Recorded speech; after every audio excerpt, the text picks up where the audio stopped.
څه وشول کله چې موسی علیه السلام د مرګ فرښتې ته څپېړه ورکړه. دوستانو یوه ورځ د مرګ فرښته اسرائیل علیه السلام د موسی علیه السلام خواته راغی. موسی علیه السلام ترې پوښتنه وکړه چې ته څوک یې او د څه لپاره راغلی. اسرائیل علیه السلام وفرمایل چې زه د مرګ فرښته اسرائیل یم او ستا د روح د قبض کولو لپاره راغلی یم. موسی علیه السلام چې د الله تعالی ډېر غوسناک پیغمبر و، د اسرائیل علیه السلام په دې خبره ډېر په غوسه شو او اسرائیل علیه السلام ته په دومره زور سره څپېړه ورکړه چې سترګه یې ترې وایسته. اسرائیل علیه السلام الله تعالی ته ورغی او شکایت یې ورته وکړ چې یا ربه دا زه دې د څنګه انسان په مرګ پسې لېږلی وم. هغه خو دومره غوسناک دی چې الټه یې ما ته څپېړه راکړه او زما سترګه یې وایسته.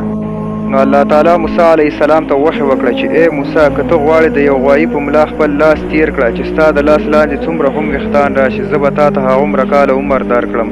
نو موسی علیه السلام الله تعالی ته وفرمایل چې ای ربه چې هغه عمر ختم شي نو بیا به څه وي؟ نو الله تعالی وفرمایل چې بیا به هم مرګ وي. موسی علیه السلام وفرمایل چې آخر هم مرګ وي. نو بیا هم دا اوس صحیح.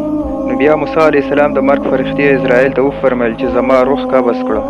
دوستانو د مرګ نه د هیچا خلاصون نشته، حتی چې د مرګ فرښته اسرائیل به هم یوه ورځ د مرګ خوند څکي او صرف یو ذات به قایم او دایم پاتې کېږي چې هغه الله ده. نو خیار هغه څوک ده چې د مرګ لپاره تیاری وکړي، نه د مرګ نه تېښته.